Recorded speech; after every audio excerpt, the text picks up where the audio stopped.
everybody, and welcome back. It's Nicodine33, and what do we have over our shoulder over here? Okay, nice little... I guess I did just tear down a village, so not outrageous that they would be spawning. We'll just keep our distance over here. Right, yeah. So like I was saying, Nicodine33 here. Glad to have you back for our episode 6. I just spent some time fishing at the end of the last episode. Here's our haul so far. I was hoping to get something good, you know, like some mending or a nice fishing rod, but didn't get any. You can see that it's day 55, meaning we have 10 more days left in this village right here. We've built up a couple of our houses. You can see behind me, you can see to our left and to our right, but we need to do some more. I would like to get some more done. Not with those guys. I want to go back to our first village, the farming village, take some of our stuff from there, take the horse, go back, because we've got some melons and some pumpkins now. I want to go mining. You can see that my armor's almost out, and we didn't ever get a lot of diamonds. We're going to build up a couple, maybe a house there, maybe one here. There's a couple of big plans I have in these last 10 days. I'd like to go and harvest some more mangrove before we leave here. You can see in here I got a lot of savanna stuff, and I'm just running out of mangrove and jungle, so I'm going to spend some time. The first thing we're going to do is run back to the first farming village, and I'll go ahead and do that now. Here we are, coming up on our mining village. I thought I would stop here along the way because it's closer for sure, and it's kind of along the way back. And I think that we left some farming supplies in one of these chests. So yeah, you can see right here we have some potatoes, wheat, carrots, wheat seeds, hay bales, the melon, and some beetroot, which, you know, beetroot's useless. And we probably won't use the potatoes, but we're going to take them anyway. I don't think I really need to take anything else out of here. Let's see. I can leave those resources for now. I know where to come back and get them. Let's continue on our way to the farming village. If you guys didn't see it, this is the mining village. Still looking good. Copper's starting to age. So let's go to the farming village. Guys, look what I just saw. Look at this. Look at this. We found ourselves right here a donkey. Look at him. We got a donkey. That's awesome. I've been looking for one for so long. In fact, I would have preferred to have a donkey to start instead of a horse. Don't have a saddle on me, so we're just going to go ahead and tame him because I do have a lead. I'll get him just a second. I do have a lead. Man, this guy. Why is it that they are so freaking hard to tame? Look at me on our donkey. Ugh. I just saw an enemy. Gotta be careful I don't look at him. There we go. So we will take this guy back with us. The reason we want a donkey, because we can now put a chest on him and bring a ton of stuff with us between every village that we go to. This is great. And look at that. There's another one there. I guess I know where two are. All right, we made it to the village. No need to show you me going the rest of the way. We were actually pretty close. This donkey was just right around the corner, which that's pretty cool. I can't believe I didn't see him the last time I left, but I heard a zombie beating at a door here. And I don't, there we go. I think I saw him. They're chasing a villager over there. So he wasn't beating at my door, that's fine. Ooh, nice little armored up. Power bow. Missing a couple shots. Oh, shoot. Okay. Didn't really drop much there. And zombies are dead. Okay. Cool. Well, here we are back in the farming village. You can see we got all this stuff. What I want to do now, I just kind of jumped in here, put his lead on that, and went to bed because it was dark. But I'm going to go ahead and utilize our barn we built because I even have horse stalls built into it. So let's take our horse across our bridge. Take him back to our barn over here. I had a lot of trouble with this lead. If you get going too fast, it like breaks, and then you got to turn around and get him and all this other stuff. So I don't think I can jump over with how high the top is. So let's go ahead and pull this guy in here through that gap. Or not. I guess I need to make it too wide for him. Pull him into here. We'll put him on. Oh, I guess I didn't separate the sides. So we'll just put them both in here. Grab him, pull you in. And now they will both be safe while I do some work here. Perfect. We're utilizing our barn. They look great. We got our donkey. Love that. We are going to be able to bring so much crap between our villages now. Thank you, sir. Anybody think of a name, let me know. We're going to need to name him, I guess, because I'm hoping to keep him for a while. We'll put some diamond armor on him. We'll put a saddle whenever we get back. I know I have an extra saddle. And then we'll be able to put a chest on him and carry all our resources. But what I want to do now is just probably it'll only take like a day to go through here. Here are all our fields. It hasn't been loaded, so you can see that they aren't quite all the way grown. But I want to go through our fields, harvest what's ready already. I'm going to go ahead and put the hay bales and this wheat in. We'll put in this potato and our carrots, because I'm sure that I could see there are some that are ready. So we can just take what we harvest out there and use it to replant. I didn't have any beetroot seeds. I guess I didn't quite fill in that field. I might have to come back and get those. But yeah, we had no pumpkins. I think I'm going to put about 12 plants down. And we had no melons. And so again, I'm going to do about 12. So I have 3. That means I need 9. I got 12. So I do the carry the 1. 9. There we go. Okay. They'll give me 1 seed each. And I'll put those up here. Again, I'm going to put 12 pumpkins, 12 melons. Just going to put them on like the edges of some of our fields down here. It doesn't look like we have a hoe. That's a bummer. I guess I'll have to make another one. I should put that poisonous potato in a different one. Definitely not with the carrots. We'll make an iron hoe. Surely we'll use it all out. Don't have netherite yet, so we can't do our netherite hoe. But I'm going to take a couple minutes here, harvest our crops, replant them, try to fill out each field, and then put in our pumpkins and melons. So here we go. I've done that. Not a ton harvested here. I mean, that was my whole harvest. That was just in my inventory. So not a whole lot. But I got these bones from killing that skeleton earlier. I put a melon plants along this side. I put them on the top row here, and I put them on the bottom rows. I put about 6 on each row. I did melons on this side, pumpkins on the other side, and we'll just leave those to grow up. Once we start brewing our things, we might spend a day here just to harvest if we need melon slices, or the goal is to come back here, and golden carrots will be the preferred method. So we'll go ahead and take these guys back. We're going to have to use him by leap. I just don't have a saddle, and the horse is definitely quicker, so let's do that. Here we are. We made it back. Let's we'll put get rid of the seed. We'll put the donkey on there, and I'm gonna go ahead and put our saddle on him. Now you can see he's got all this open space over here. We need to make ourselves a chest. I think I have one in here. No, I don't have any, so I guess we'll just take some. Dang. Take 8 logs from here. There we go. There's our... I don't want to use jungle. We'll use acacia because I'm not using the orange wood anyway. Make ourselves a chest. And then we can just slap this right on the side of our bad boy. Not this guy. Hang on. This guy. Yes. Now we can carry a ton of stuff inside. 1, 2, 3, 4, 5 by 3. 15 different slots. Every time we move villages, we'll be able to take all our junk. But now I'm going to kind of resituate myself and get ready to build. So yeah, I'm over here. What I'm going to do now is I have went and harvested some of the stuff from the mangrove from back there and taken some of my old stuff. And I want to build in maybe 1, maybe 2 more houses. But while I'm doing that... I'm going to show you guys a replay, and I'm going to go mining also, because like I said, I need to do this mining. So I'm going to show you a replay, a time lapse of me building that house, and I'm also going to go and hopefully get some more diamonds. So see you soon.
Alright.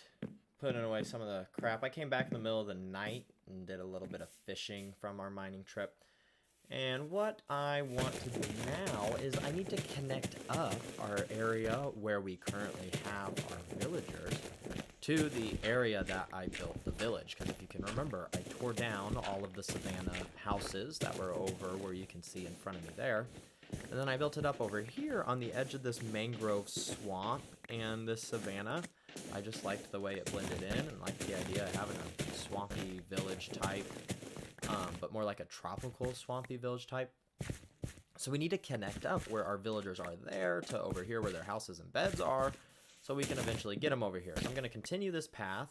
You can see it's acacia planks and some mud. I'm going to go ahead and dig out the spots for it. Going to leave the gravel and the sand just because that's the natural terrain that's here at the edge, and that's fine. Right up to this corner here, and then we're going to go kind of diagonal. We'll put an acacia plank there, and then we're going to go kind of diagonal this way through the water, and then go straight over to where all of the fields are.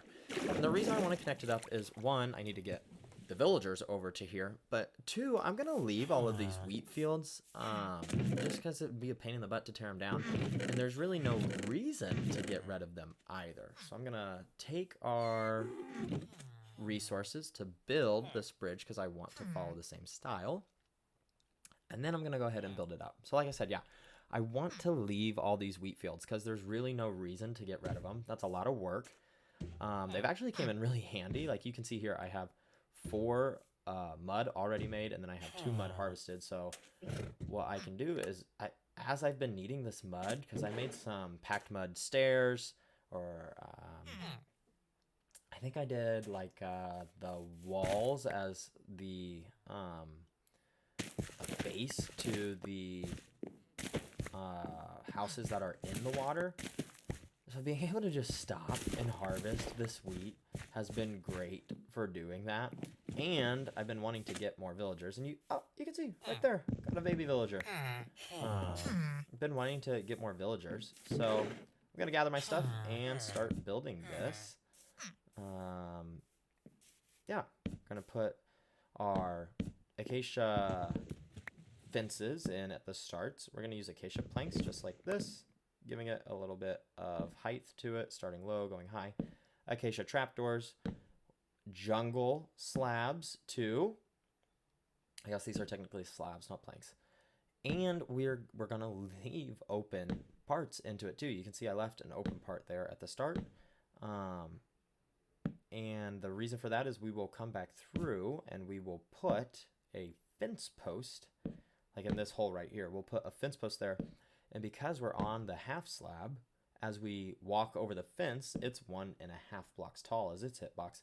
So we won't sink down at all. We'll actually just walk like it's right over the top, which is awesome. So that's what we'll come back through and put in some fences too. But you can see I went ahead and went straight across to this piece of land.